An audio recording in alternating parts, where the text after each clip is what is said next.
Assembleia de Deus, escritor e conferencista internacional. Vamos receber com muita alegria o pastor Josué Brandão, aplaudindo e glorificando bem forte o nome de Jesus.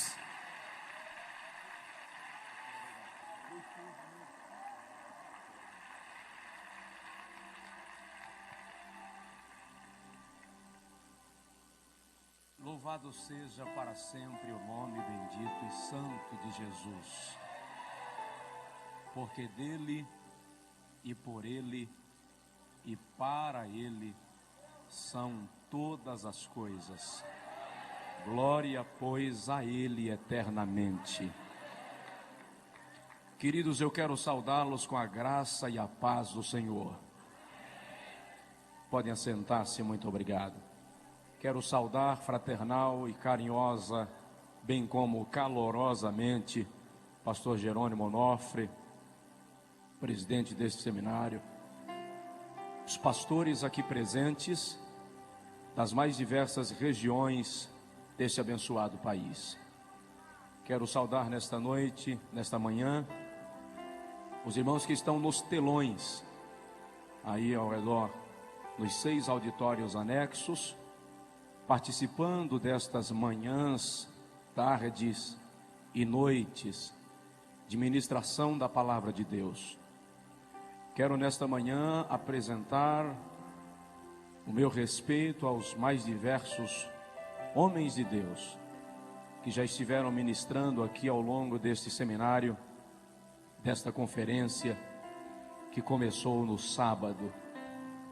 Foram muitos, e a cada um Deus usou segundo a sua misericórdia, segundo a disposição de cada coração. Deus continue abençoando pastor Jorge Linhares, pastor Silmar, pastor Marco Feliciano, pastor Abílio Santana, pastor Jerônimo, os outros pastores que ministraram, pastor Nelson Rocha, nosso amigo e companheiro, todos os pastores que ministraram aqui nesse seminário. Mão de Deus continue estendida sobre cada um.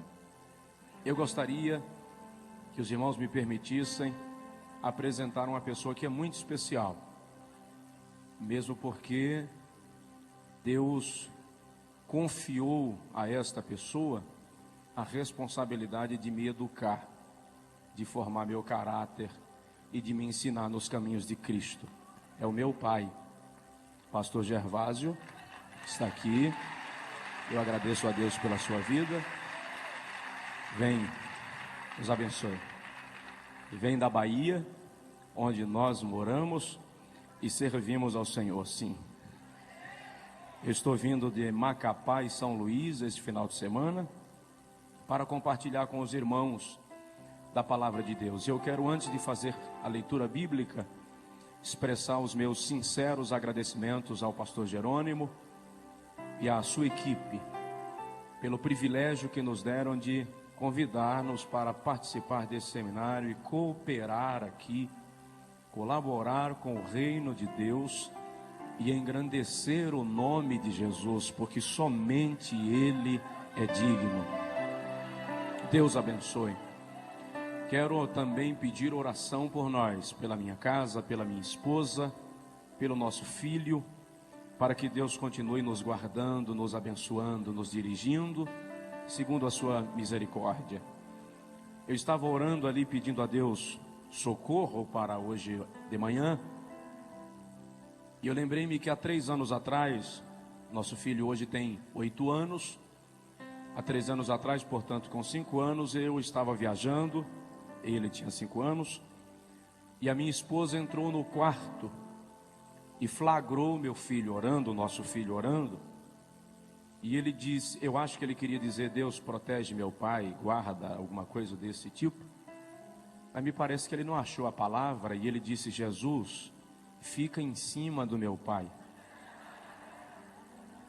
E hoje de manhã eu estava orando aqui, e eu me flagrei dizendo, Jesus, fica em cima de mim.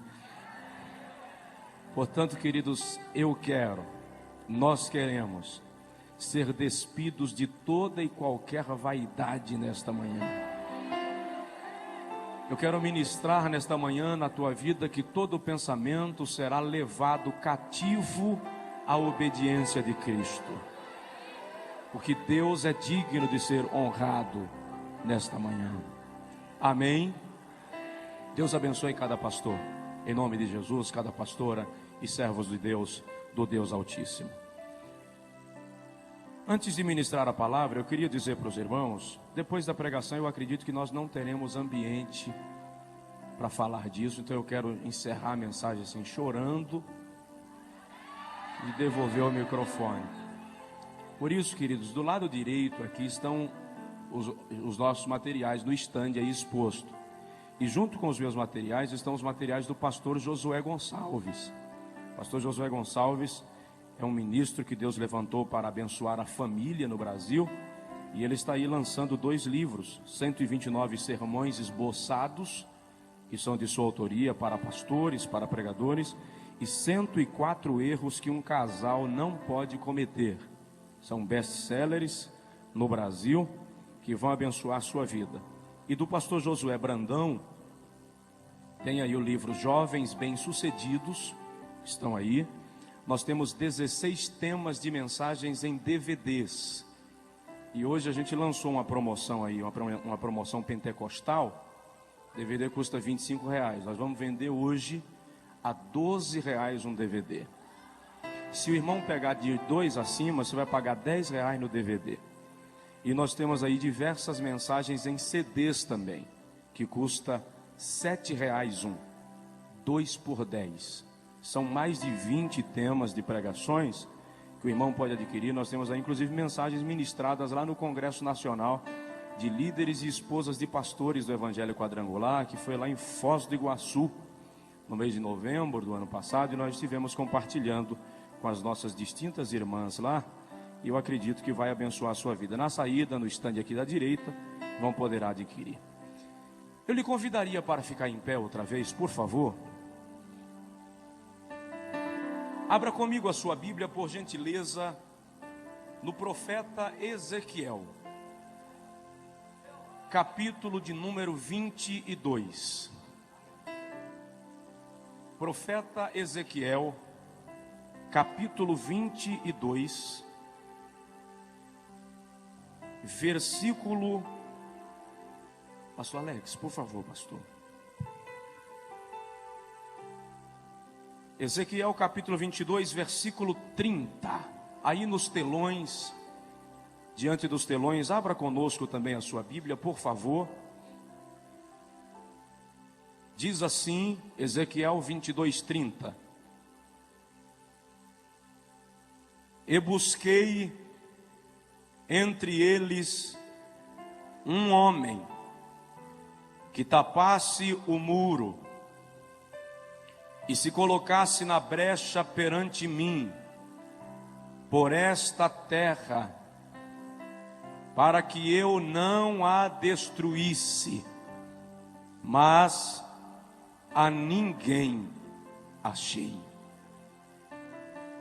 E busquei dentre eles um homem que tapasse o muro e se colocasse na brecha perante mim, por esta terra, para que eu não a destruísse, mas a ninguém achei.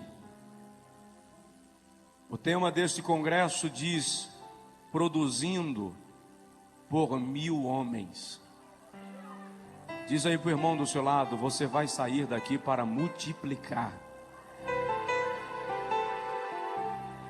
Levante a sua mão comigo assim, por favor, e diga comigo: Senhor Deus, eu quero que a tua palavra seja profecia para a minha vida, e eu te darei a honra e a glória para sempre. Amém. Antes de sentar, dá uma cotoveladinha no vizinho e diz para ele: dar glória a Deus aqui é de graça.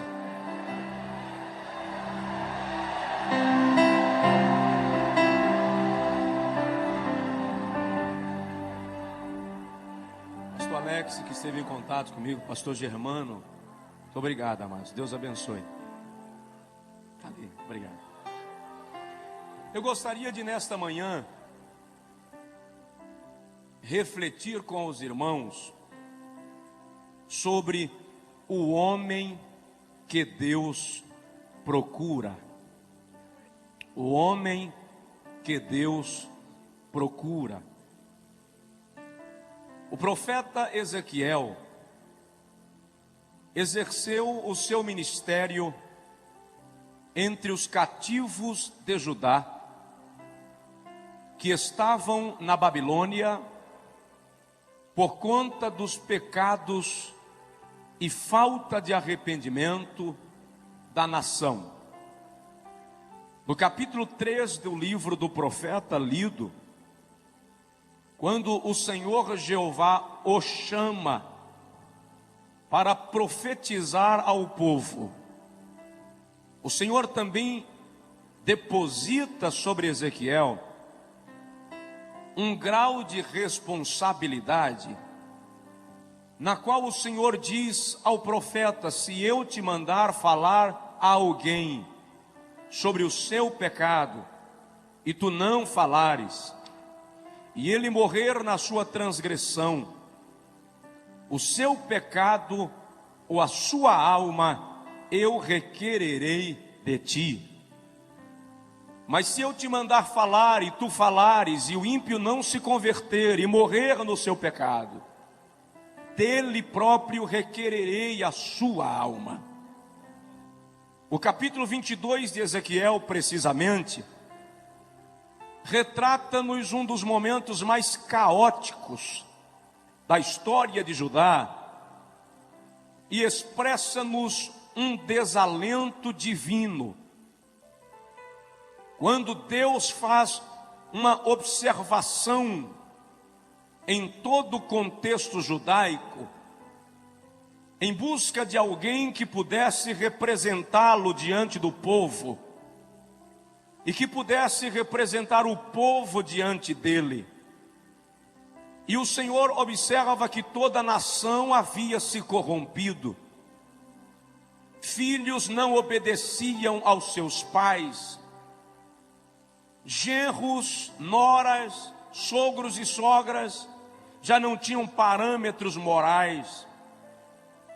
A nação estava completamente submersa na idolatria.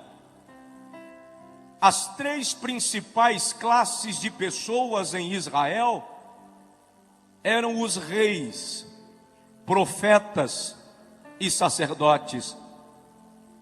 E o Senhor foi à corte em busca de um rei, de um príncipe, de algum descendente da linhagem real, que pudesse representar o povo. Mas o texto diz que os príncipes estavam com as mãos manchadas de sangue, tomados pela violência, pela injustiça, pela corrupção. Então Deus deixa a corte e vai ao templo, em busca dos sacerdotes. Os sacerdotes eram representantes de Deus, ou representantes do povo diante de Deus. Mas o Senhor se surpreende quando observa que os sacerdotes também não eram fiéis. Eles ofereciam manjares detestáveis no altar de Deus. O seu sacrifício era rejeitado por Deus. Como os sacerdotes não estavam em condição de representar o povo na brecha, o Senhor então vai às montanhas em busca dos profetas. Enquanto os sacerdotes eram representantes do povo diante de Deus, os profetas eram representantes de Deus diante do povo. Mas o Senhor observa que os profetas eram mentirosos, transmitiam mensagem a bel prazer, para agradar as pessoas que lhes ouviam. É quando o Senhor percebe que nem reis, nem sacerdotes, nem profetas estavam em condição, que ele cochicha com Ezequiel e lamenta e diz: eu busquei entre eles um homem que tapasse o muro e estivesse na brecha perante mim por esta terra, para que eu não a destruísse, mas a ninguém achei. É uma tragédia quando o pecado, a corrupção, consegue se estabelecer no meio do povo de Deus, de tal forma que o Senhor não encontra ninguém capaz de interceder, de liderar um movimento de arrependimento e conversão, de conduzir o povo de volta ao avivamento.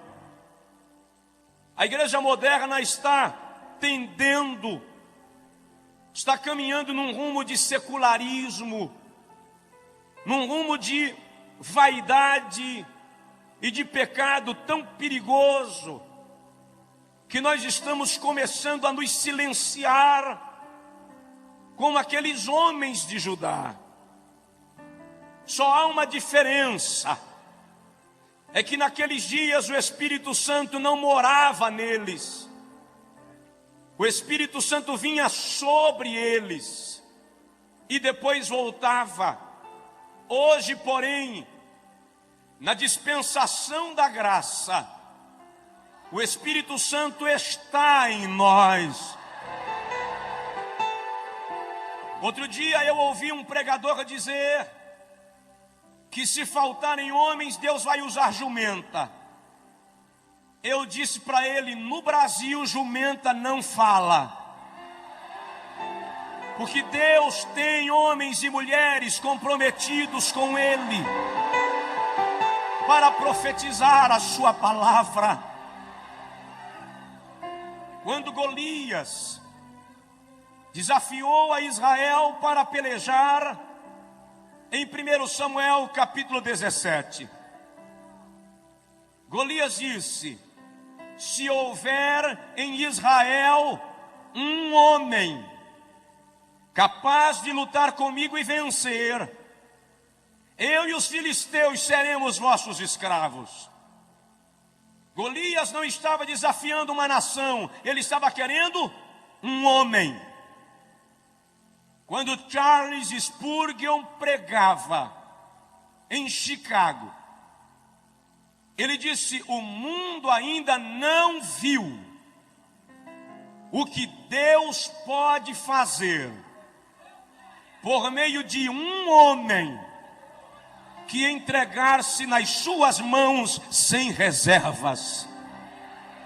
Levantou-se um jovem do final do auditório, veio em direção ao pregador, de pequena estatura, rechonchudo, e ele disse ao pastor Spurgeon: eu quero ser este homem que o senhor acaba de falar. Spurgeon orou por ele. Dwight Lyman Moody é o nome daquele jovem que antes de morrer ganhou para Jesus mais de 1 milhão de almas. Deus está procurando um homem. Quando a seleção brasileira vai jogar, o Brasil para. Se for final de Copa, as fábricas fecham mais cedo. Na Copa lá do Oriente, quando os jogos eram transmitidos aqui pela madrugada, eu vi aeroportos lotados diante de televisores, terminais rodoviários, gente que não dormia de madrugada para assistir o jogo do Brasil. Se 11 homens atrás de uma bola conseguem parar uma nação, imagina uma igreja cheia do poder de Deus, o que é capaz de fazer. Ei, macho, rei macho de cova.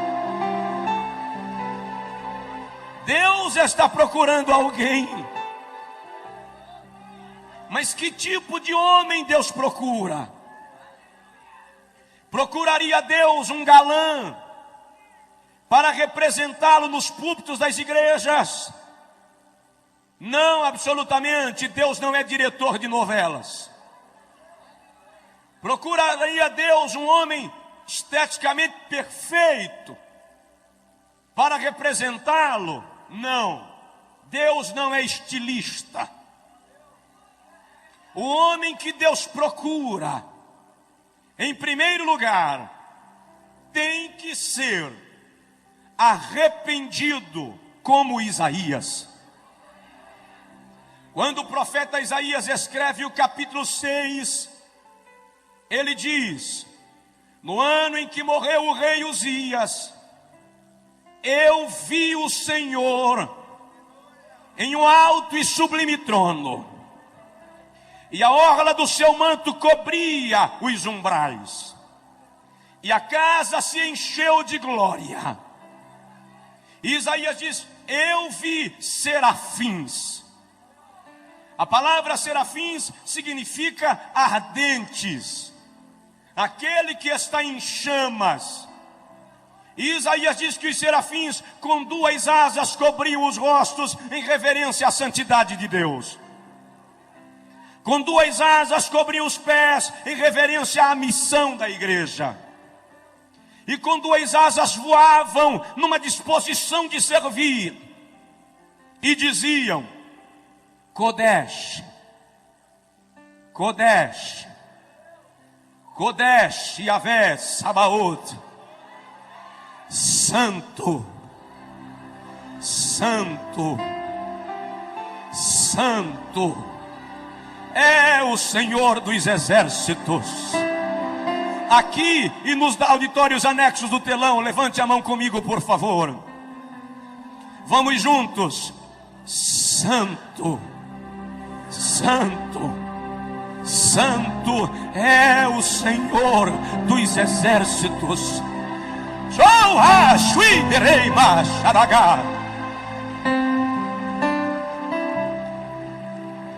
Quando Isaías viu aquilo, ele caiu e disse: ai de mim, que vou perecendo, porque eu sou um homem de lábios impuros, e habito no meio de um povo de impuros lábios, e os meus olhos viram o Rei, o Senhor dos exércitos.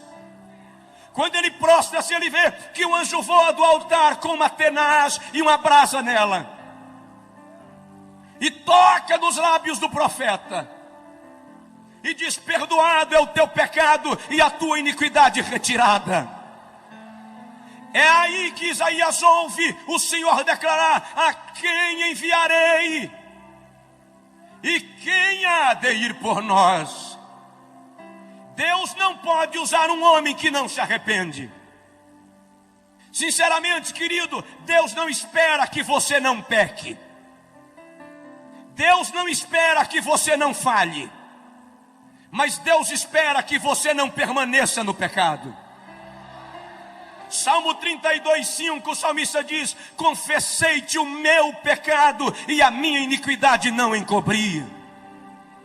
Salmos 66, 18 e 19, ele diz assim: se eu tivesse guardado o pecado no meu coração, o Senhor não teria me ouvido, mas graças a Deus que o Senhor atendeu a voz da minha oração. Nós estamos vivendo dias distintos de Deus, que o Espírito Santo vai gerar na igreja uma sede de pureza, de santidade, que vai fazer com que o pecado comece a sair dentre nós. Ninguém se engane, a figueira vai balançar, o dono da casa vai varrer a casa, e vai achar a dracma perdida, e vai nos comprometer mais com ele. A Bíblia diz que há dois advogados que trabalham 24 horas em torno do nosso nome. Está escrito em Apocalipse capítulo 12, versículo 9, que Satanás, de dia e de noite, nos acusa diante de Deus.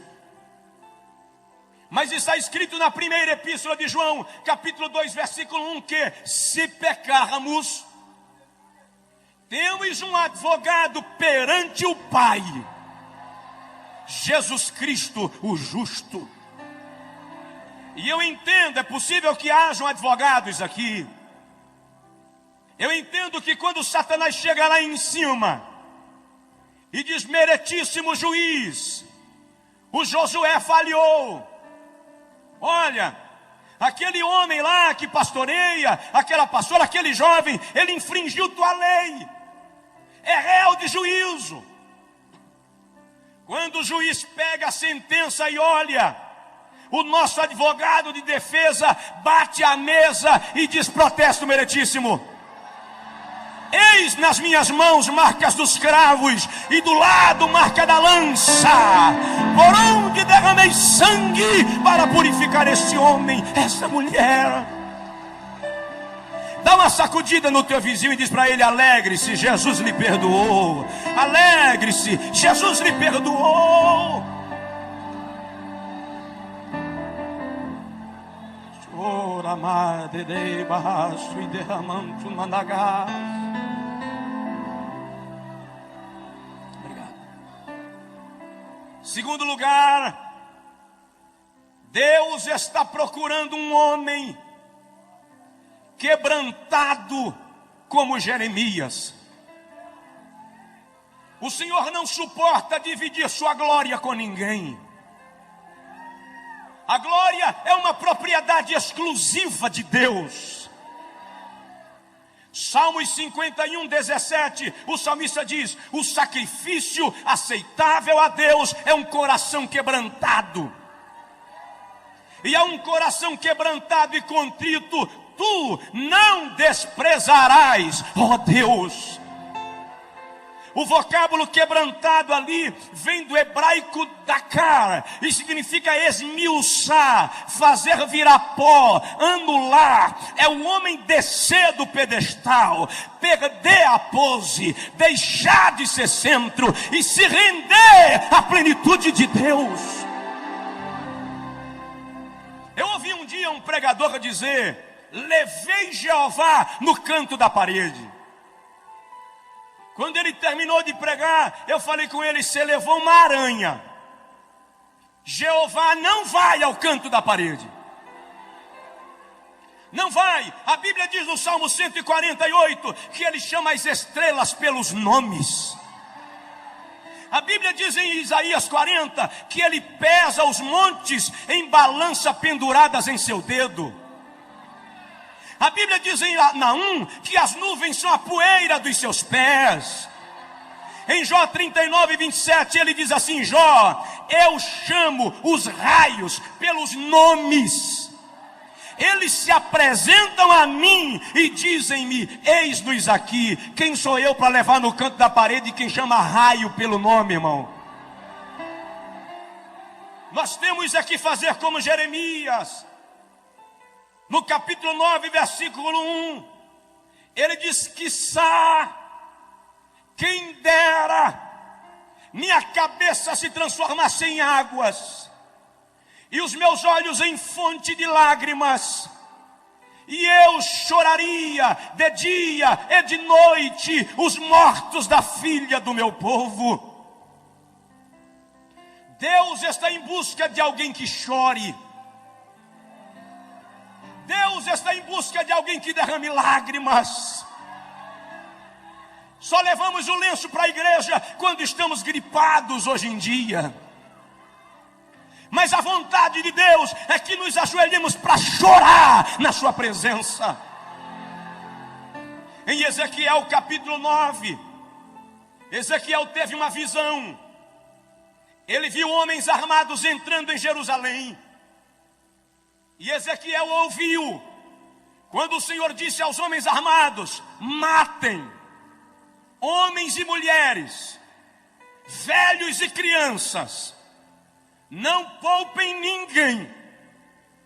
E enquanto os homens entravam em Jerusalém, Ezequiel viu alguém aparecer com um tintureiro na mão.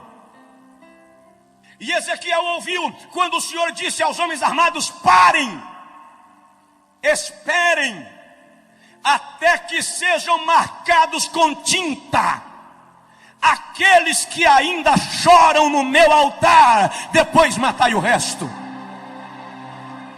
Deus quer alguém que chore na sua presença, alguém que derrame a alma, alguém que perca o sono de madrugada para chorar por alguma causa. Deus está querendo alguém que mais do que fazer graça, se quebrante perante Ele, que mais do que falar de si próprio, experimente seu poder. Você pode não ser um grande pregador, você pode não ser conhecido nem na tua igreja, mas se você chora, Deus conhece você, e isso é o que importa. Oh, aleluia! Está na hora de chorar. Diz aí para o irmão do seu lado: Deus está procurando quem chora.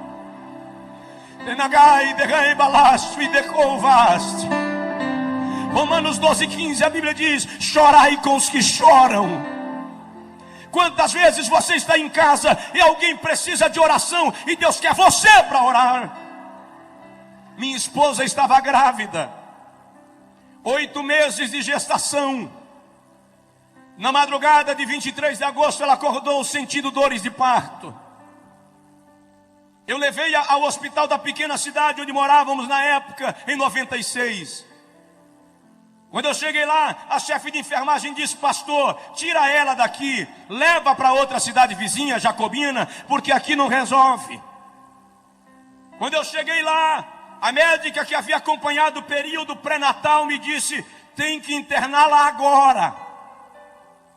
Enquanto eu preenchia a ficha de internamento, a bolsa do líquido amniótico rompeu. A hemorragia começou.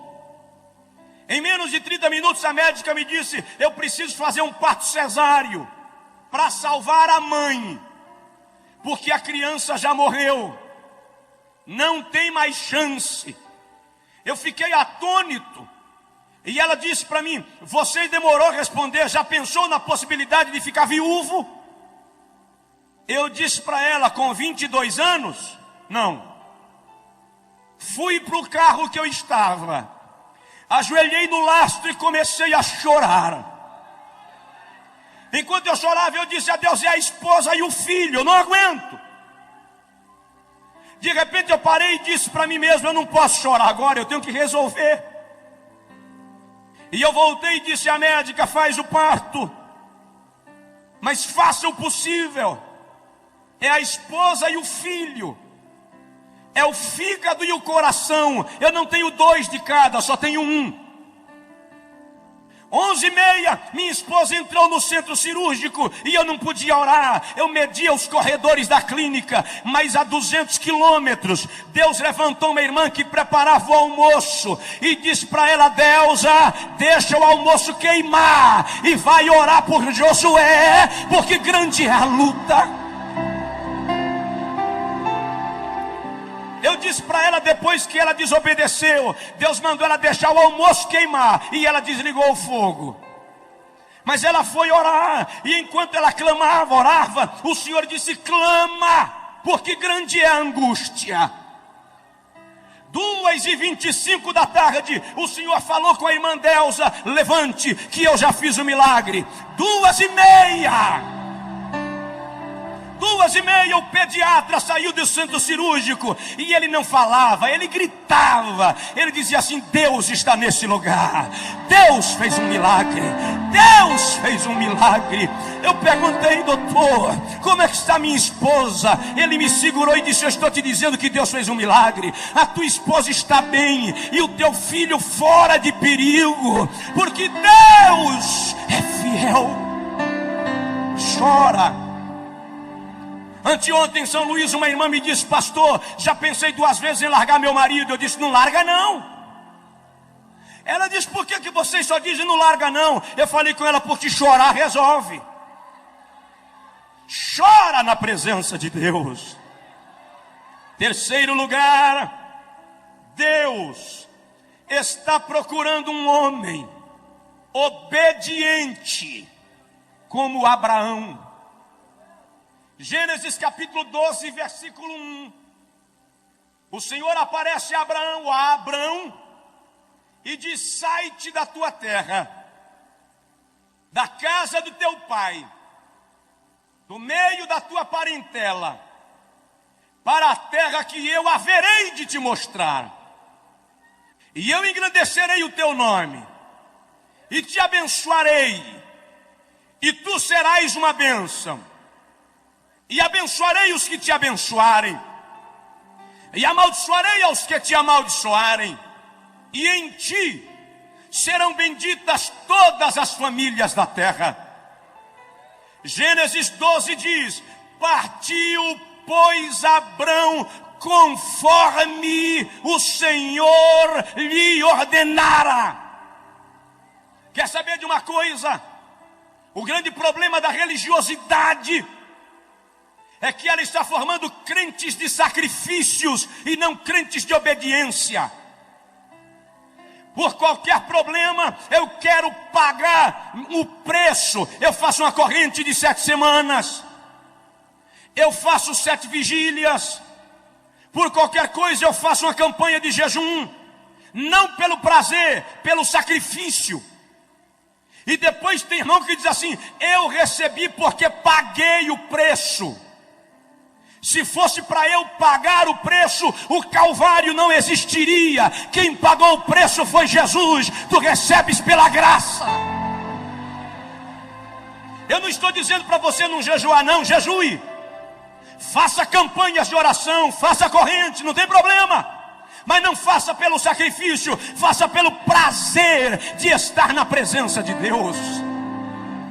Faça pelo prazer de se comungar com Deus. O outro problema hoje é que muita gente que quer obedecer a Deus está querendo garantias palpáveis, está querendo saber qual vai ser o retorno. E nesta noite eu quero lhe dizer, desta manhã, que Deus não dá garantias palpáveis a ninguém. Obedecer a Deus é questão de fé. Se você crê nele, ele cuida de você. Dá uma olhadinha no teu vizinho e diz para ele: obedeça. Irmão, se Deus lhe mandar sentar, nem olhe se tem cadeira, sente.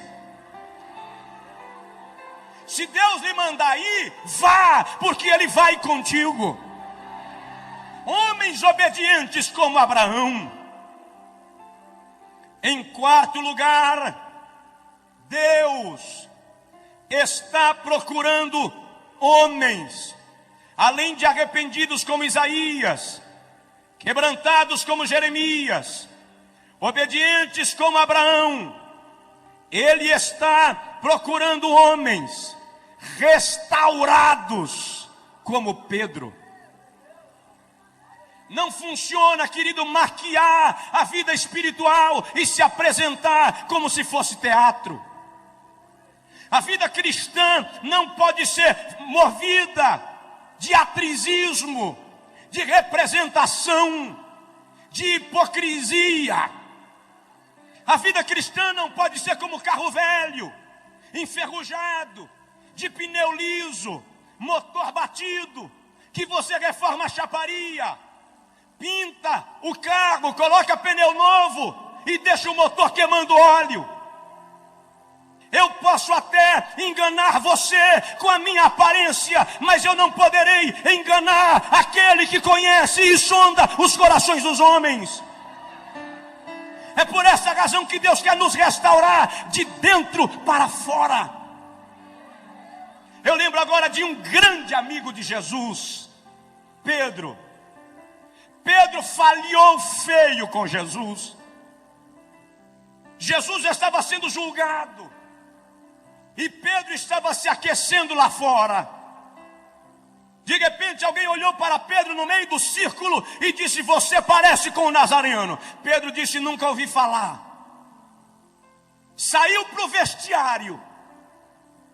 Quando chegou lá, a empregada de Pilatos, arrumando os armários, olhou para Pedro e disse: eu acho que já vi você andando com o Nazareno. A Bíblia diz, Lucas diz, que Pedro saiu resmungando, reclamando. Eu imagino Pedro nervoso, dando tapa na parede. Enquanto ele passou reclamando, alguém disse: a tua fala te condena. Crente até nervoso parece crente. Lucas diz que quando Pedro negou a terceira vez, só Lucas dá esse detalhe, ele diz que Jesus olhou para Pedro.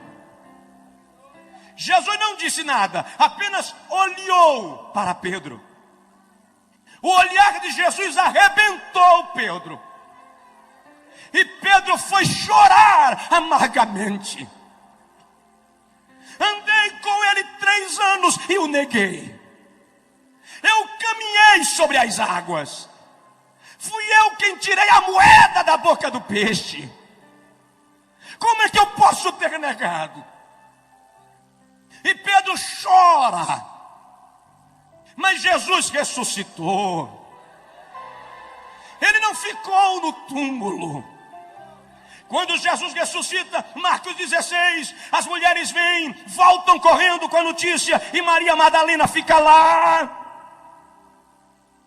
De repente aparece o mestre e diz Maria, e ela diz Rabi, Rabone, Raboni, mestre, meu mestre, meu bom mestre. E Jesus diz, não me toca Maria, vai para lá e diz aos meus discípulos e a Pedro que eu vou para a Galileia. Por que Jesus disse e a Pedro? Por que não e a João, que ficou ao pé da cruz até a última hora? Porque Jesus sabia que Pedro não teria coragem de encará-lo. E eu imagino Maria chegar na reunião dos 12 e dizer, olha, eu vi o mestre. Ele me disse que é para a gente ir para Galileia, que lá ele vai conversar com a gente. E você, irmão Pedro? Sim, irmã Maria, Jesus disse que você não pode faltar lá.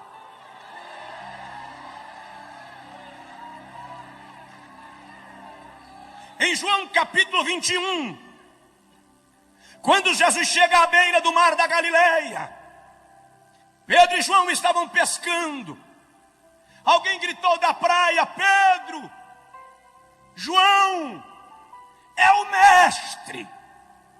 João pulou dentro da água e veio em direção ao mestre. Pedro pulou dentro da água e se escondeu atrás do barco.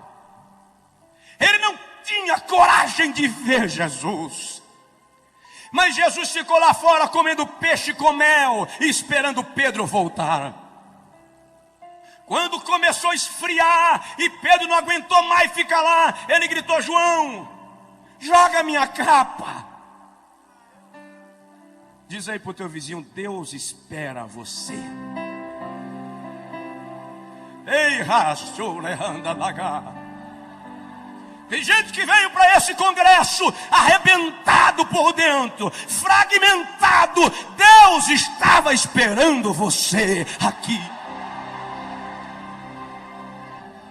Pedro saiu meio sem graça, não se envolveu com o grupo, ficou meio de fora, todo mundo comia peixe. De repente Pedro se sente à vontade, vai lá, tira um pedacinho do peixe. Quando ele vai pegando, Jesus diz, Pedro, João 21:15. Pedro disse, sim, mestre, você me ama? Pedro para e diz, Senhor, eu gosto de ti. Na versão portuguesa está eu te amo, mas o amor fileó é gostar. Jesus disse, tá, Pedro, come o peixe. Pedro come, se sente já meio à vontade, vai pegar de novo um pedacinho de peixe. Quando vai pegando, o mestre diz, Pedro, sim senhor, você me ama, Pedro? Senhor, eu gosto muito de ti, agapaó. Come, Pedro. E Pedro vai comendo e vai se envolvendo. Quando ele vai de novo, o mestre diz, Pedro, sim, Senhor, você me ama? A Bíblia diz que Pedro entristeceu-se. Mas aquela tristeza é porque Jesus atingiu a ferida de Pedro.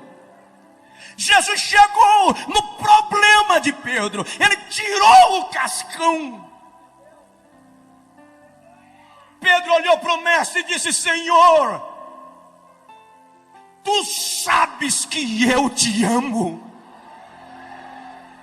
Jesus estava restaurando Pedro. Jesus estava refazendo a vida de Pedro. Depois é Pedro que aparece em Atos 3,19, num dos versículos mais belos das pregações de Pedro, quando ele diz: convertei-vos e virá os tempos do refrigério. Tempo de refrigério no original grego é tempo de restauração. Deus não lhe chamou para viver despedaçado e no prejuízo da fé. Ele quer restaurar a tua vida. Deus quer restaurar as tuas emoções, curar a tua alma. Esposa, tu que viestes ferida e Satanás te convenceu que os homens são todos iguais, ninguém presta, eu vim te dizer nesta manhã que o Espírito de Deus quer curar o teu coração. Ele quer te fazer voltar para casa abençoada. Levante a sua mão assim comigo, por favor, aqui nos telões, e diga comigo: Senhor Jesus, eu quero ser um instrumento de restauração. Se for possível, coloque a mão no ombro do irmão do seu lado, ou pegue na mão dele e dê uma palavra profética de vitória, de restauração, de milagre na vida dessa pessoa, porque tu não vais sair daqui do jeito que viestes. É tempo de restauração. Deus está procurando homens restaurados. Deus está querendo mudar você.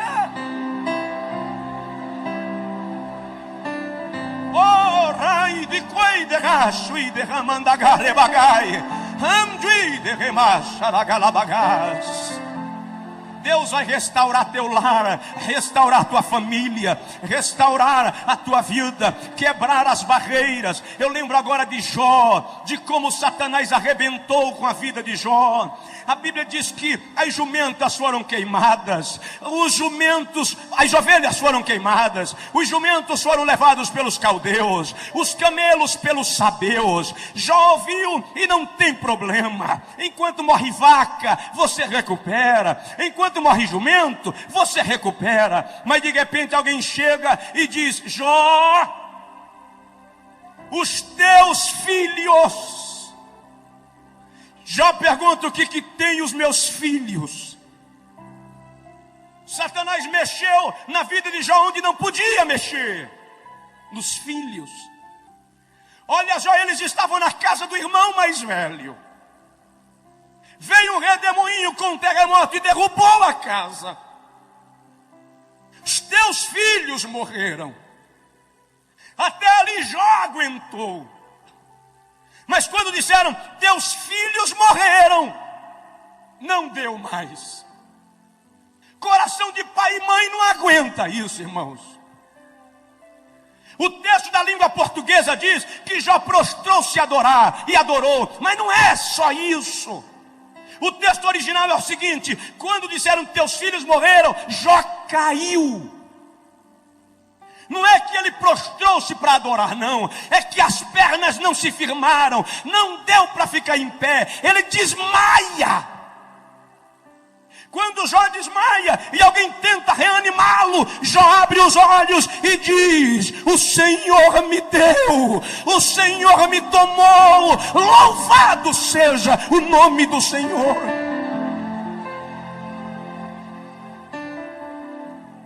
Depois Satanás fere a Jó de úlceras malignas, da planta do pé à cabeça. No capítulo 6, Jó diz que até na sua boca haviam tumores purulentos. De repente Elifas chega e diz: Jó, eu tive um sonho pavoroso. Eu vi um bicho, Jó. A fisionomia eu não discerni, mas era um vulto. Capítulo 8. E eu me amedrontei, e os meus cabelos se arrepiaram. Quando Satanás viu que Jó não blasfemaria, ele disse ao anjo da morte: ronda, Jó, Não tem macho que não estremeça quando o gelo da morte lhe bate o corpo. Quando Jó sentiu o gelo da morte, capítulo 13, versículo 15, ele diz: ainda que ele me mate, eu ainda esperarei no Senhor.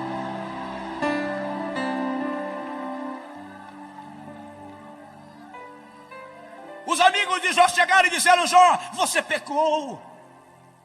Você deve ter feito algo grave para estar nessa situação.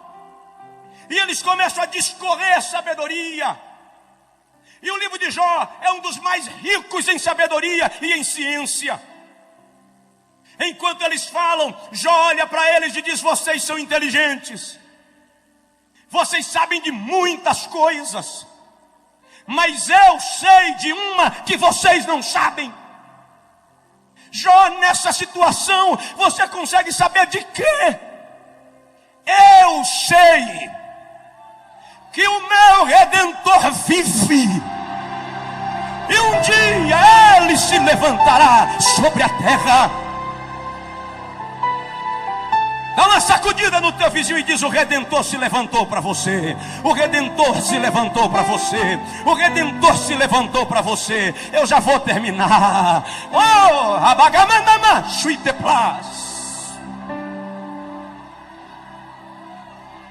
Sabe de uma coisa que eu quero citar nesta manhã, que não estava naquilo que eu planejava, mas me veio agora. Diz aí para o seu vizinho: Satanás não pode tocar em você. Mas ele tocou em Jó, pastor. Vou lhe mostrar que ele não pode tocar em você. Eu li o livro de Jó versículo por versículo. Estudei versículo por versículo. Eu queria entender por que Deus permitiu aquilo. Eu observei, por exemplo, que por 33 vezes Jó pergunta a Deus por quê. Nem ele entendia. Por 16 vezes Jó lamenta o seu estado. No capítulo 16 ele diz: a minha face está inchada de chorar a falta daqueles que rodeavam a minha mesa, os filhos. No capítulo 11 ele diz: a minha pele se me apega ao corpo, porque aqueles que alegravam a minha casa já não estão comigo.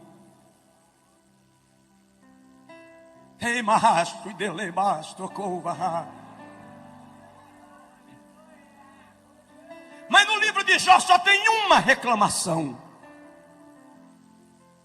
Está no capítulo 9, versículo 33. Quando Jó diz: se eu tivesse um árbitro, se eu tivesse um intercessor, se eu tivesse um sacerdote que julgasse a minha causa diante do Todo-Poderoso, eu não estaria assim. Jó sentiu falta de quem? De Jesus. Jó sentiu falta de Jesus. Em Lucas 22, 31, Jesus chega para Pedro e diz: Pedro, Satanás pediu ao Pai para te peneirar como trigo. Como se dissesse: Satanás quis fazer com você o que fez com Jó. Mas eu roguei ao Pai por ti, para que a tua fé não desfaleça. Quer saber de uma coisa, pastores? Quando Satanás chega lá em cima e diz: Jeová, eu quero dar uma sacudida no pastor Jerônimo, eu quero dar uma balançada no Josué, eu quero pegar aquela pastora e passar rasteira nela, Jesus atravessa na frente e diz: Pai, ele não, Pai, ela não, porque são meus e eu tenho compromisso com eles. Fica de pé, por favor, em nome de Jesus. Lei, Pai, deva amai, decova, xaragalabago, becachute plast. Dá um abraço no teu vizinho, se possível, um aperto de mão, e diz para ele: Satanás não vai tocar em você. Satanás não vai tocar em você. Satanás não vai tocar em você. Oh, rei, nos telões, nos auditórios anexos, é tempo de restauração, é tempo de vitória.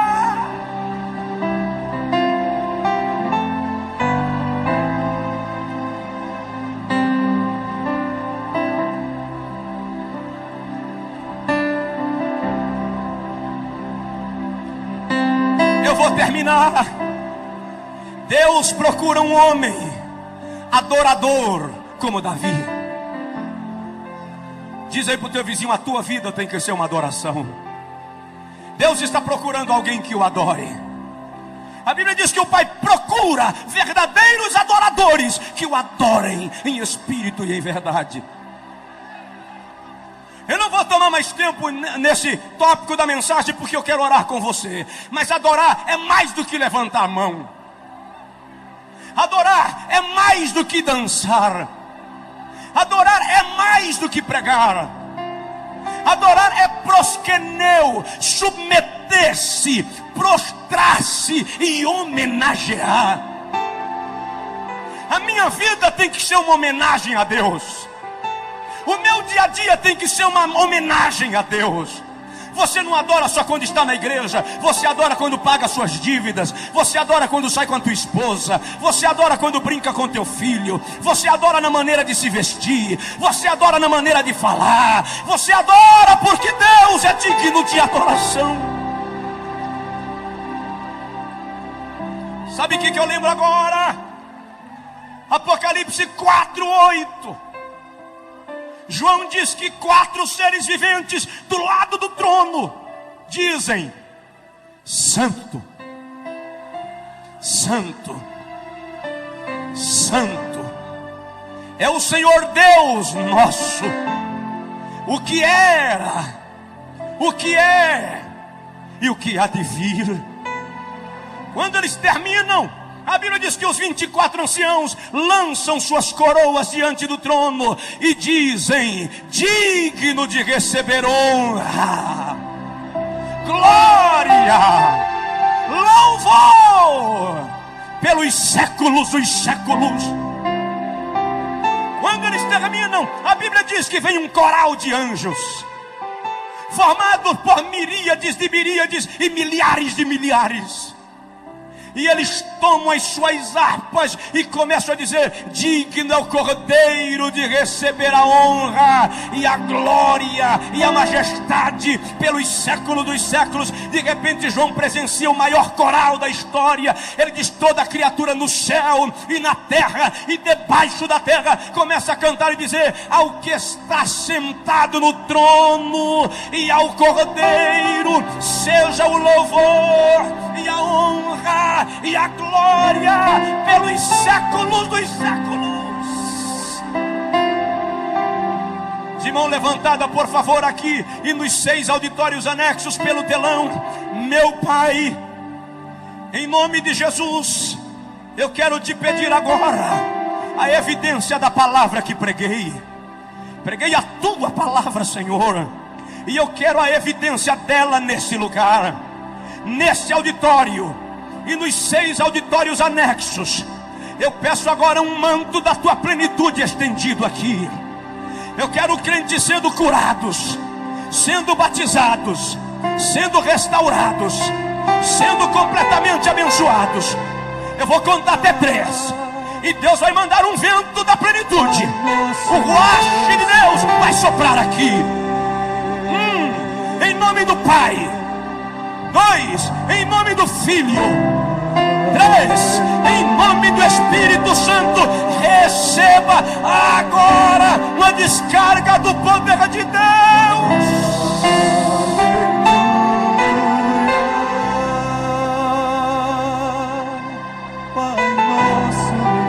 Era bagai, de quem o te faça da garabagá.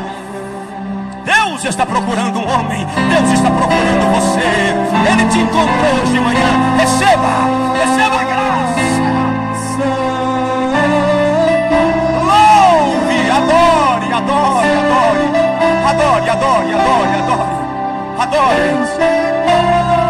Adore, Adore, adore. Adore, apenas adore. Apenas adore, apenas adore. Tem gente que não está aguentando o poder de Deus, está ajoelhando, está caindo, está se prostrando. Lá nos auditórios anexos, pelo telão, receba a plenitude do Espírito de Deus na sua vida. Receba o Espírito de Deus enchendo sua vida.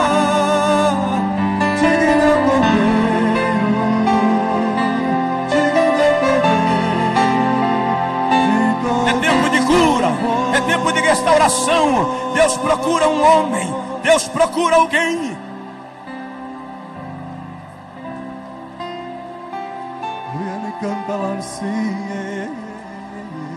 Quem pode, cante, toda a igreja. Aleluia. Todo auditório aqui e nos anexos, comece a exaltar. O Pai procura verdadeiros adoradores. Aleluia. Santo és tu, Pai nosso e Deus e poder. aleluia, toda a igreja num grande coral. Aleluia. Santo, Santo. recebe, Pai. Santo. Oh, triuno Deus Deus. de glória e de poder. Digno é o Cordeiro. Ei, Marras, filho. Digno é o Cordeiro, toda glória. Adore, adore, adore, adore. Lá em cima, adore. Aqui, no auditório, nos anexos, pelos telões, aqui na plataforma. Adore, Ele é digno, Ele é digno, Ele é digno. De todo louvor.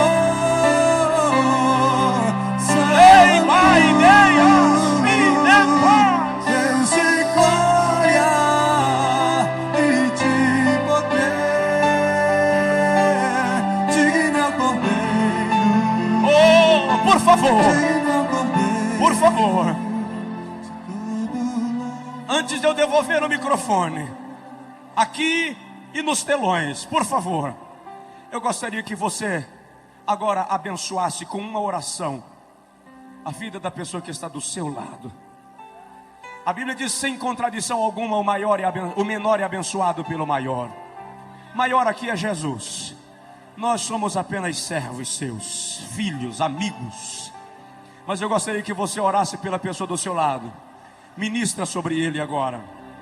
Lá no telão vai haver uma corrente de poder de Deus neste lugar, que vai passar de vida para vida aqui. Deus está curando agora. Tem gente aí que está recebendo cura divina agora. Você vai sentir a mão de Deus tirando a enfermidade do teu útero. Vai sentir a mão de Deus tirando a enfermidade do teu corpo, do teu coração, da corrente sanguínea. Aleluia, pastor Jerônimo, pastores que coordenam esse seminário, a plenitude de Deus continue sobre as vossas vidas. A unção de Deus continue sobre vós.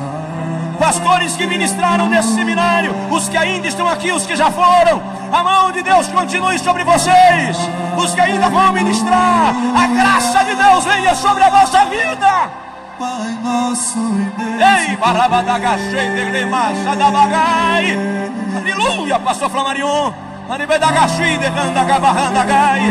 Adore, adore, adore, adore, adore, adore, adore, adore, adore. Santo, Santo,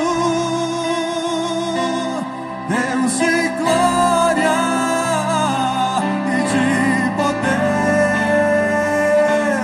Digno é o Cordeiro, digno é o Cordeiro, de todo louvor.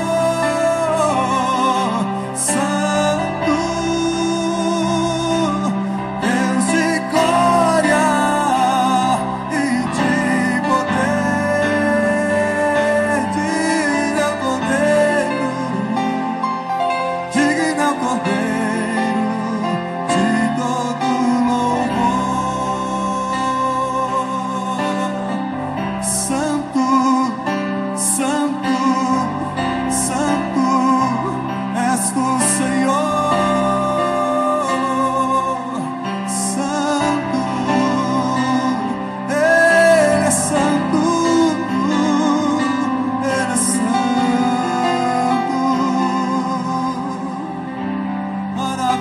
nosso